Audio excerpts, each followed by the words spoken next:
Students, इस video में हम डिस्कस करेंगे two column cash book with cash and bank columns. तो टू कॉलम कैश बुक में देखिए हम एक एक्सरसाइज लेंगे स्टूडेंट्स, और उस एक्सरसाइज में जितनी भी प्रॉब्लम होंगी, चाहे कैश सेल हो, क्रेडिट सेल हो, डिपॉजिटेड इनटू बैंक हो, cash withdrawal from bank for personal use, for office use हो, इस तरह के डिफरेंट ट्रांजेक्शन्स लेकर चलिए एक टू कॉलम कैश बुक हम लोग प्रिपेयर करते हैं। तो सबसे पहले टू कॉलम कैश बुक का परफॉर्मा देखें आप लोग। हेडिंग है cash book proforma. It has two sides, आप जानते हैं इसकी दो साइड है, left hand side debit side, right hand side credit side. देखिएगा तो कॉलम कौन कौन से होंगे? Date, particulars, voucher number, ledger folio, cash, bank. यहाँ तक हमारी लेफ्ट हैंड साइड यानी डेबिट साइड कंप्लीट हो चुकी है। पर्टिकुलर्स में आप रिसीट्स लिख सकते हैं। आप जानते हैं स्टूडेंट्स, कैश बुक, ये जो रिसीट साइड है यानी प्लस, कैश बैलेंस या बैंक बैलेंस अगर प्लस होगा, इंक्रीज होगा, तो वो ट्रांजेक्शन डेबिट में रिकॉर्ड होगी। और हम किसी भी तरह की पेमेंट करेंगे, आप जानते हैं पेमेंट की तरह वजह से या तो कैश या हमारा बैंक बैलेंस वो डिक्रीज होता है, तो पेमेंट्स आती हैं हमारी क्रेडिट साइड में। क्रेडिट साइड देखिए फिर से, डेट, पर्टिकुलर्स में आप पेमेंट्स लिखें या लिख सकते हैं, voucher number, ledger folio, cash column and bank column. तो कैश बुक का हमारा ये परफॉर्मा हुआ स्टूडेंट्स। इसमें both side two columns main है, cash column and bank column. चलिए अब क्वेश्चन की शुरुआत करते हैं। हमने एक एक्सरसाइज ली है, देखिए वो भी बोर्ड पे मेंशन्ड है। Record the following transactions in cash book, cash and bank columns. सबसे पहले डेट देखिए स्टूडेंट्स, ईयर है 2021 जनवरी 1, तो बोथ साइड आप लिखें 2021 जनवरी, 2021 जनवरी। परफॉर्मा कंप्लीट हो स्टूडेंट्स, तभी फुल मार्क्स मिलते हैं हमें। रुपीज कैश और बैंक कॉलम में बोथ साइड आप अमाउंट का साइन बनाएं, रुपीज का साइन जरूर बनाएं। तो देखिए 1 जनवरी को हमारे पास क्या है? 1 January we have cash in hand and cash at bank. तो कैश इन हैंड यानी at the beginning of the month हमारे पास जो ओपनिंग कैश बैलेंस है वो 15,000 है, तो जनवरी 1 को यहां लिखेंगे हम to balance brought down, cash column में लिखिए 15,000। Bank column, cash at bank है, देखिए बैंक के दोनों बैलेंस हो सकते हैं, डेबिट बैलेंस भी और क्रेडिट बैलेंस भी। डेबिट का मतलब पॉजिटिव यानी बैंक में हमारा पैसा डिपॉजिट है, और क्रेडिट बैलेंस का मतलब होता है ओवरड्राफ्ट यानी बैंक से हमने फालतू पैसा निकलवाया हुआ है, दैट शोज अ लायबिलिटी, वो क्रेडिट बैलेंस होता है। और जब क्वेश्चन में कुछ ना लिखा हो तो इसे हम डेबिट बैलेंस मानते हैं। तो कैश एट बैंक है हमारा 20,000, इसे यहीं लिखेंगे टू बैलेंस ब्रॉट डाउन में, बैंक कॉलम में 20,000। तो सबसे पहले हमने क्या किया स्टूडेंट्स, कैश बुक का ओपनिंग बैलेंस लिया, कैश कॉलम और बैंक कॉलम में उसको रिकॉर्ड किया। अब देखिए 3 जनवरी को क्या ट्रांजेक्शन है, 1 जनवरी वाली हम कर चुके, 3 जनवरी को क्या ट्रांजेक्शन है देखें, सोल्ड गुड्स फॉर कैश 13,000। हमने गुड्स सेल किया, तो गुड्स सेल करने से पैसा हमारे पास आया है, कैश इनफ्लो है, रिसीट है, ये डेबिट में रिकॉर्ड होगा। फॉर कैश यानी ये कैश कॉलम में लिखेंगे हम लोग, तो यहाँ डेट लिखिए 3rd, यहाँ लिखेंगे to sales account, cash column में लिखा जाएगा 13,000। ये बैंक कॉलम में नहीं आएगा क्योंकि हमने कैश सेल की है, तो जिस वजह से पैसा आता है उसको लिखते हैं अकाउंट की। और वैसे भी आप जनरल एंट्री पास करके देखिए, cash account debit to sales account, तो कैश कॉलम में क्या पोस्टिंग हो जाएगी? To sales account. Next transaction की तरफ चलते हैं स्टूडेंट्स। 5th ट्रांजेक्शन देखिए क्या है, रिसीव्ड फ्रॉम सोनू, सोनू से हमें मिले 4,000 रुपीज। क्या मिला? कैश मिला। इसका मतलब फिर से हमारा कैश बैलेंस इंक्रीज हुआ है, तो हम कैश बुक के डेबिट में, क्योंकि फिर से पैसा आया है, कैश बुक के डेबिट में 5th डेट है, यहाँ लिखेंगे सोनू, हमारा कैश बैलेंस इंक्रीज हो गया 4000 रुपीज। सी स्टूडेंट्स, तो फिफ्थ ट्रांजेक्शन में सोनू से कैश मिला और हमने कैश बुक के डेबिट में इसको रिसीट साइड में रिकॉर्ड कर दिया। अब आप देखिए 7th डेट है 7th January, salary paid to office staff by cheque, यानी सैलरी हमने चेक से पेमेंट की है। जनरल एंट्री करोगे तो salary account debit to bank account हो गया, यानी सैलरी हमने पे की और इस वजह से हमारा बैंक बैलेंस डिक्रीज हो गया, यानी ये पेमेंट है तो जाहिर है ये क्रेडिट साइड में आएगी। यहां लिखेंगे date 7th by salary account, bank column में लिखिएगा अमाउंट है 15,000 का, क्योंकि ये चेक से पे किया हमने इसलिए इसको बैंक कॉलम में लिखा। अब 9th जनवरी पे आ जाइए students, paid to Sudhir by cheque, see this, paid to Sudhir by cheque 5,000 rupees, Sudhir को पे किए। सुधीर कौन है? डेटर रहा होगा, उससे पहले हमने कोई क्रेडिटर रहा होगा, उससे हमने कोई क्रेडिट परचेज वगैरह की होगी, तो हमने सुधीर को पे किए 5,000 रुपीज। तो पेमेंट क्रेडिट साइड में आती है। सबसे पहले डेट लिखिए 9th, फिर लिखिए by, then name of the person जिसको हमने पेमेंट की, बाय सुधीर, और पेमेंट कितनी की? 5,000। कैसे पे की? चेक से पे किया है स्टूडेंट्स को, चेक से पे करते हैं तो बैंक कॉलम में आता है 5,000। तो हमारी 9th जनवरी तक की पेमेंट रिकॉर्ड हो चुकी, ट्रांजैक्शन रिकॉर्ड हो चुकी। अब आइए आप 12th जनवरी। 12th जनवरी में देखिएगा students, paid travelling expenses 1,000 rupees, travelling expenses पे किए, यह नहीं बताया कैश में या चेक में, तो हम इसे कैश मानते हैं। तो ये भी एक पेमेंट है, पेमेंट क्रेडिट साइड आती है। यहाँ डेट लिखेंगे 12, name of the expense by travelling expense account, और हमने पेमेंट कितनी की है? 1,000 रुपीज, और ये कैश कॉलम में आ जाएगा क्योंकि हमने कैश से पेमेंट की है ये। अब नेक्स्ट ट्रांजैक्शन है स्टूडेंट्स हमारी, दैट इज 14 जनवरी। 14 जनवरी में देखिए क्या है, कैश परचेजेस। कैश परचेजेस का मतलब परचेज्ड गुड्स फॉर कैश, यानी हमने गुड्स परचेज किया और उसकी कैश से पेमेंट कर दी हमने। पेमेंट है 10,000 रुपीज, तो ये भी एक पेमेंट है। पेमेंट है तो क्रेडिट साइड में आएगी, तो हम यहाँ डेट लिखेंगे। सबसे पहले देखिए 14 बाय परचेजेस अकाउंट, कैसे पेमेंट की? कैश से पेमेंट की। अमाउंट कितना है देखिए स्टूडेंट्स, 10,000 रुपीज, तो कैश कॉलम में हमारा 10,000 रुपीज अमाउंट आ जाएगा। तो 14 जनवरी तक की हमारी ट्रांजैक्शन हो चुकी स्टूडेंट्स, उनको हमने रिकॉर्ड कर दिया कैश बुक में। अब देखिए 16 जनवरी को क्या है, कैश डिपॉजिटेड इनटू बैंक। इसे ध्यान से देखें स्टूडेंट, 16 जनवरी की ट्रांजैक्शन ये हमारी कॉन्ट्रा एंट्री होगी। देखिए cash deposited into bank, bank में हमने डिपॉजिट किए 8,000 रुपीज। कॉन्ट्रा एंट्री का मीनिंग मैं फिर से बता दूं आपको, कॉन्ट्रा एंट्री वो एंट्री होती है जो कैश बुक में बोथ साइड रिकॉर्ड होती है। एक तरफ अगर कैश कॉलम में तो दूसरी तरफ बैंक कॉलम में, एक तरफ अगर बैंक कॉलम में तो दूसरी तरफ कैश कॉलम में। यानी इसकी वजह से कैश कॉलम अगर इंक्रीज हो रहा है तो बैंक कॉलम डिक्रीज होगा, और वाइस वर्सा, यानी उसका उल्टा। अब आप देखो यहाँ क्या है, cash deposited into bank. Bank में कैश डिपॉजिट किया तो बैंक बैलेंस इंक्रीज हो गया और कैश बैलेंस डिक्रीज हो गया। अगर आप जनरल एंट्री भी लिखना चाहें स्टूडेंट्स इसकी, तो वो हो गई bank account debit to cash account. देखिए बैंक प्लस कैश माइनस,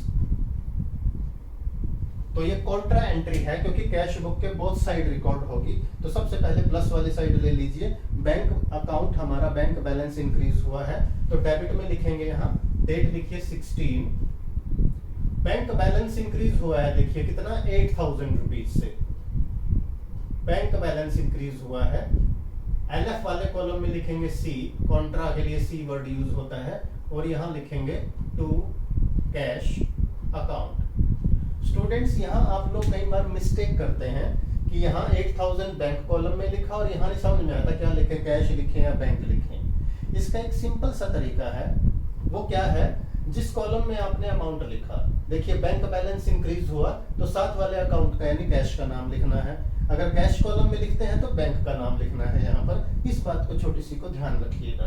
तो ये हो गया हमारा एक एस्पेक्ट, ये कॉन्ट्रा एंट्री है, डेबिट साइड में तो रिकॉर्ड हो गई। अब क्रेडिट साइड में चलिए, क्योंकि कैश बैलेंस डिक्रीज भी तो हुआ है। यहाँ लिखेंगे 16 में, देखिए कैश कम हो गया 8000 का। किस वजह से कम हुआ, क्योंकि हमने बैंक में डिपॉजिट किया। तो यहाँ लिखेंगे बाय बैंक अकाउंट, और एलएफ वाले कॉलम में लिखेंगे सी फॉर कॉन्ट्रा।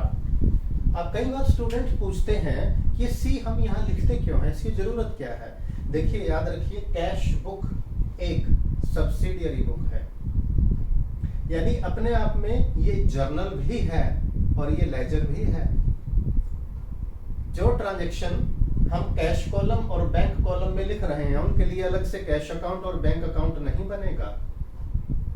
तो लेजर में पोस्टिंग तो होगी ना, हाँ, उन अकाउंट्स की पोस्टिंग होगी जिनके आगे सी नहीं लिखा, जैसे सैलरी अकाउंट की पोस्टिंग होगी, सुधीर की पोस्टिंग होगी, ट्रैवलिंग एक्सपेंसेस में पोस्टिंग होगी, परचेजेस में होगी, लेकिन इसकी पोस्टिंग नहीं होगी। सी फॉर कॉन्ट्रा, क्योंकि इसका डबल इफेक्ट यहाँ आ चुका, कैश कम हो चुका है और बैंक बैलेंस इंक्रीज हो चुका है। तो जिस ट्रांजैक्शन के आगे सी आ जाए, इसका मतलब उसकी फर्दर लेजर में पोस्टिंग नहीं होगी।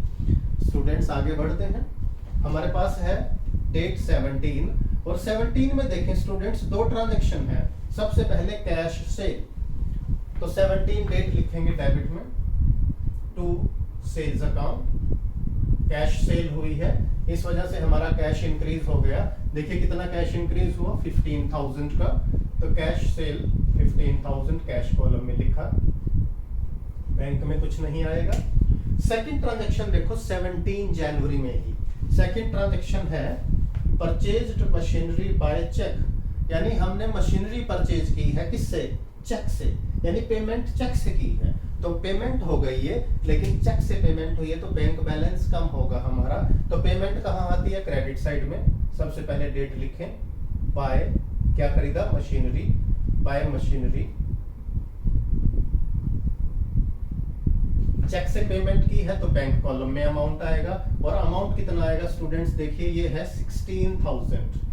16000 की हमने मशीनरी परचेज की bye machinery account, bank column में इसको रिकॉर्ड कर दिया। आगे बढ़ते हैं स्टूडेंट्स, 20th में देखिए, 20th ये बहुत अच्छी ट्रांजैक्शन है, pay attention please.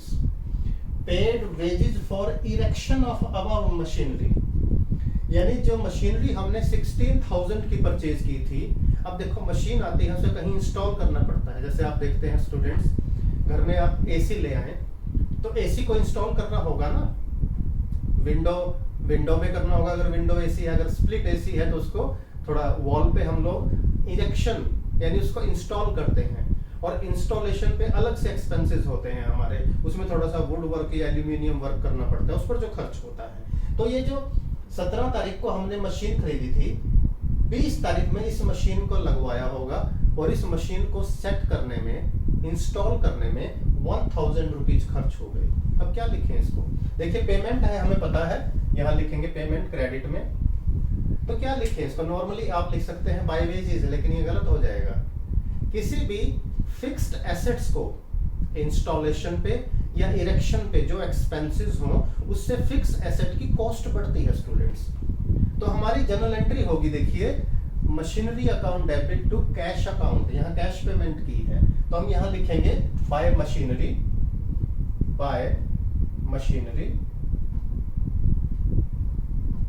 Cash column में 1000 रुपीज। ये और इससे पहले वाली ट्रांजैक्शन फिर से देख लो, 17 को हमने मशीन खरीदी चेक से, बैंक कॉलम में लिखा, 20th में उस पर 1000 रुपया खर्च कर दिया लगवाने पर, उसको 1000 रुपीज। यानी अकाउंटिंग लैंग्वेज में आप समझें तो मशीन की कॉस्ट कितनी पड़ी आपको, 16 + 1 17,000 कॉस्ट हुई उसकी। अब आगे बढ़ते हैं, 20th जनवरी को देखिएगा स्टूडेंट्स, 20th जनवरी सॉरी हो चुकी हमारी। इसके बाद देखिए आप 21st को, withdrew from bank for office use 4000 rupees, bank से ऑफिस यूज के लिए 4000 रुपए विथड्रॉ कर लिए। अब इसका इफेक्ट देखो क्या हुआ, इसका इफेक्ट हुआ कि हमारा कैश बैलेंस इंक्रीज हुआ और बैंक बैलेंस डिक्रीज हुआ। ये भी तो काउंटर एंट्री हुई स्टूडेंट्स। कैश आया और बैंक गया एक तरह से। Debit what comes in, credit what goes out. तो हमारा कैश इंक्रीज हुआ और बैंक बैलेंस डिक्रीज हो गया, तो ये भी काउंटर एंट्री हो गई। इसकी अगर आप जनरल एंट्री लिखकर देखना चाहें स्टूडेंट्स, तो एंट्री होगी कैश अकाउंट डेबिट टू। ये सिर्फ समझाने के लिए है बेटा, हमने जनरल एंट्री नहीं करनी है, क्योंकि जब कैश बुक बनती है तो जनरल में एंट्री नहीं होती। सारी की सारी कैश ट्रांजैक्शन कैश बुक में आती है, सिर्फ समझाने के लिए है। कैश बैलेंस प्लस हो गया और बैंक बैलेंस माइनस हो गया, कितने से? 4000 रुपीज से। अब जो चीज प्लस हुई है उसको देखो। सबसे पहले डेट है हमारी 21, डेबिट में लिखो क्या प्लस हुआ है? कैश। तो कैश कॉलम में लिखो, किस वजह से? क्योंकि बैंक से विथड्रॉ किया, टू बैंक अकाउंट। और लेजर फोलियो वाले कॉलम में लिखिए सी फॉर कॉन्ट्रा, यानी लेजर में इसकी पोस्टिंग नहीं होगी। कम क्या हुआ है? हमारा बैंक बैलेंस। तो क्रेडिट में आ जाओ, सबसे पहले डेट लिखिए, फिर लिखिए बाय व्हाट। पहले हम अमाउंट लिख देते हैं। देखिए 4000 रुपीज से क्या कम हुआ? Bank balance. किस वजह से? क्योंकि कैश विथड्रॉ किया, by cash account, see. Counter entry को फिर से देख लें। बैंक कॉलम में अमाउंट लिखा, तो यहाँ साथ वाले कॉलम का नाम लिखेंगे बाय कैश, और लेजर फोलियो में लिखेंगे सी फॉर कॉन्ट्रा, यानी इसकी लेजर में पोस्टिंग नहीं होगी। आगे बढ़ते हैं स्टूडेंट्स। 25th में देखिएगा, 25th में हमारी ट्रांजेक्शन है purchased computer and paid by cheque. Office के लिए हमने 20,000 रुपीज का कंप्यूटर परचेज किया है। कंप्यूटर क्या है? ऑफिस इक्विपमेंट है। पेमेंट कैसे की? चेक से पेमेंट की। तो ये पेमेंट हो गई स्टूडेंट्स। क्रेडिट में लिखेंगे date 25 by office equipment. Amount कितना है? देखिए 20,000 रुपीज। बैंक कॉलम में लिखेंगे क्योंकि हमने इसकी चेक से पेमेंट की है। आगे बढ़ते हैं। 25th में ही एक ट्रांजैक्शन और है, पेड चैरिटी, और चैरिटी का अमाउंट है देखिए 2000 रुपीज। पेड चैरिटी, इसका मतलब ये कैश में पे की है, तो 25th ही डेट आएगी by charity, amount 2000, cash column में आएगा। देखिए स्टूडेंट्स, ये last transaction of the question, very good one. Please see, interest charged by bank. During the month हम बैंक से कई सर्विसेज लेते हैं, कई बार ओवरड्राफ्ट भी हो जाता है, तो बदले में बैंक हमसे कुछ पैसे चार्ज करता है, अपने चार्जेस लेता है, या जिसे बैंक चार्जेस भी बोल देते हैं कई बार। और कई बार अगर वो इंटरेस्ट ओवरड्राफ्ट पे चार्ज करता है तो वो इंटरेस्ट हो जाता है। तो इंटरेस्ट चार्ज्ड बाय बैंक है 1000। अब इसी इंटरेस्ट की वजह से हमारा बैंक बैलेंस कम हो जाएगा बेटा 1000 रुपीज, क्योंकि बैंक ने इंटरेस्ट चार्ज किया। तो बैंक हमारे घर नहीं आएगा इंटरेस्ट लेने, क्या करेगा? हमारा अकाउंट कम कर देगा 1000 से, यानी एक तरह से पेमेंट हो गई है। तो हम क्रेडिट साइड में लिखेंगे 30th में bye interest, amount bank column में दैट इज 1000 रुपीज। तो सारी की सारी ट्रांजेक्शन्स को हमने रिकॉर्ड किया स्टूडेंट्स। उम्मीद है हर ट्रांजेक्शन के साथ आपने इसको फॉलो किया, इसको समझा होगा। लेकिन क्वेश्चन कंप्लीट करने के लिए क्या जरूरी है? उसका बैलेंस फाइंड करना जरूरी है। तो चलिए बैलेंस फाइंड करते हैं। कैसे? अब ये बैलेंस निकालने के 2-3 तरीके हैं। पहले आप टोटल दोनों तरफ का करो, या अपने हिसाब से आप कर सकते हैं। मैं जो करता हूँ उसको देखिए। सबसे पहले जिधर ज्यादा ट्रांजेक्शन है वहां पर आप अंडरलाइन कर दें स्टूडेंट्स। ये हमने अंडरलाइन किया, इसके पैरेलल इधर भी अंडरलाइन कर दें आप। ये हमने अंडरलाइन कर दिया स्टूडेंट्स। देखिए अब क्या है, 1 2 3 4 कॉलम है स्टूडेंट्स। चारों कॉलम का टोटल कर दीजिए आप। सिंपल मेथड है, रफ की जरूरत कम पड़ेगी इसके लिए। सबसे पहले कैश कॉलम का टोटल करें। देखिए स्टूडेंट्स, मैं आपकी तरह टोटल करूंगा क्योंकि कैलकुलेटर तो यूज नहीं कर सकते एग्जामिनेशन में। 28 32 36 51, यानी कैश का कॉलम का टोटल हो गया हमारा 51,000। बैंक कॉलम का टोटल देखिए 20 + 8 28,000। अब क्रेडिट साइड में आइए, कैश कॉलम का टोटल होगा 11 19 20 22,000। बैंक कॉलम का टोटल होगा 20 36 40 61,000। देखिए स्टूडेंट, इस तरह से हमने चारों कॉलम का टोटल किया। अब जानते हैं स्टूडेंट्स, कैश कॉलम को कैश कॉलम से कंपैरिजन करना है। कैश का हमेशा डेबिट बैलेंस होता है, यानी कैश का है तो जीरो बैलेंस आएगा या पॉजिटिव, यानी कैश की ये डेबिट साइड ही ज्यादा होगी हमेशा। देखो पूरे महीने में हमारे पास कैश इन हैंड कितना हुआ, टोटल कैश कितना इकट्ठा हुआ 51,000, पेमेंट कितनी हो गई 22,000। तो कैश बैलेंस कैसे निकलेगा स्टूडेंट, देखिए कैश बैलेंस डेबिट साइड का है 51 में से हमने कितने खर्च कर दिए 22,000, तो कैश बैलेंस रह गया हमारा 29,000। तो यहां लिखेंगे जनवरी में, देखिए 31 डेज होते हैं, 31 में लिखिए बाय बैलेंस। अब हम क्लोज कर रहे हैं CD 29,000। दोबारा देख लें तो 51,000 टोटल हुए, इसमें से खर्च हो गए, एक्सपेंसेस हो गए, पेमेंट हो गई 22, बचा कितना हमारे पास 29,000। अच्छा, बैंक में कुछ भी हो सकता है, डेबिट साइड ज्यादा होगी तो पॉजिटिव बैलेंस है, और अगर गलती से क्रेडिट साइड ज्यादा हो गई या पेमेंट की होगी गलती क्या, तो वो हमारा क्रेडिट बैलेंस होगा यानी ओवरड्राफ्ट। और यहाँ कुछ ऐसा ही लग रहा है स्टूडेंट, देखिए ध्यान से, ड्यूरिंग द मंथ बैंक में डिपॉजिट हुए 28,000 और पेमेंट हो गई 61 की, तो ये तो ओवरड्राफ्ट हुआ।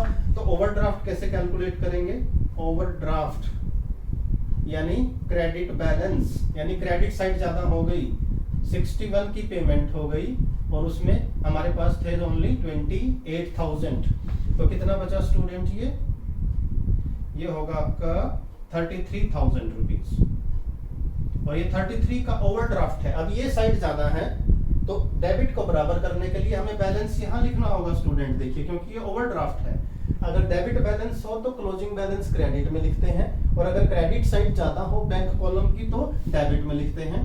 To balance carried down, this is 33,000। इस तरह से हमारा कैश बुक को हमने क्लोज कर दिया स्टूडेंट्स। अब इसके बाद फिर से टोटल कर दीजिए आप बोथ साइड, नीचे दो लाइनें ड्रॉ करते हैं हम, देखिए ये ऐसे ही, 2 लाइंस आर ड्रॉन, दोनों तरफ का जो टोटल है वो इक्वल हो जाएगा students. Both side total should be, cash column का कैश से मैच करेगा, देखिए 51,000, इधर भी 51,000, बैंक कॉलम का बैंक कॉलम से मैच करेगा 61,000, और इधर भी हमारा 61,000। ये हमारा कैश बुक कंप्लीट हो गई स्टूडेंट्स। बट यहाँ भी हम नहीं रुकते, नेक्स्ट मंथ में हमें कैश बुक को ओपन करके भी दिखाना है। ओपन करके कैसे, देखिए कैश का डेबिट बैलेंस है तो हम यहाँ लिखेंगे February 1 to balance brought down.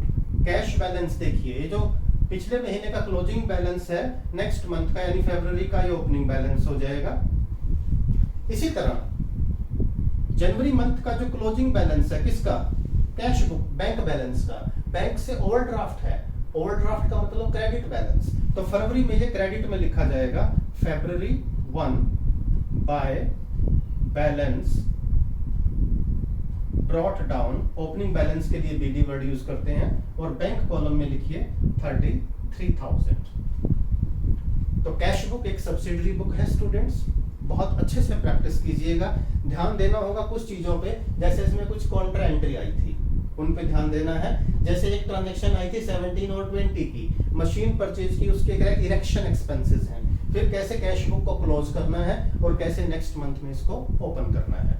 उम्मीद है आपको क्वेश्चन अच्छे से समझ में आया है। अपनी बुक से भी प्रैक्टिस कीजिएगा, इस वीडियो को बार बार देखिएगा, फ्रेंड्स के साथ शेयर कीजिएगा, और वीडियो यानी चैनल अभी तक सब्सक्राइब नहीं किया तो चैनल को सब्सक्राइब जरूर करें।